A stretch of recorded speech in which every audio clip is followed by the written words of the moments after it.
ఇప్పుడే న్యూస్ అసలు తెలియదు ఇదే అలా అంత పెద్ద ఈవెంట్ చేశాక ఎవరో ఇద్దరు రిటర్న్ వెళ్ళేటప్పుడు ఇప్పుడే చెప్తున్నారు. ఈ న్యూస్ నాకు తెలియదు. అందుకే కళ్యాణ్ గారు కూడా చాలా ఇంత పెద్ద ఈవెంట్ నాకు బాధగా ఉంటుంది. దీన్ని అవాయిడ్ చేయటానికి కూడా కళ్యాణ్ గారు అడిగారు, లేకుండా ఏమన్నా వెళ్ళొచ్చాను. లేదు సార్, మాకు ఒక ఈవెంట్ కావాలని నేను చరణ్ గారు అడగడం జరిగింది. సో ఇప్పుడే చెప్తున్నారు. సో వారి ఆత్మకు శాంతి చేకూరాలని, అలాగే ఆ రెండు ఫ్యామిలీలకి నేను సపోర్ట్గా ఉంటూ వాళ్ళకు ఫైనాన్షియల్గా కూడా నేను పంపించి ఒక 5 lakhs ఇమ్మీడియట్లీ పంపిస్తాను.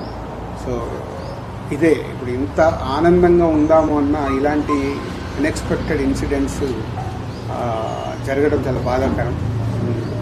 సో వారికి కావాల్సిన హెల్ప్ నేను చేసి తప్పకుండా ఫ్యామిలీస్కి నేను నిలబడతాను. Thank you.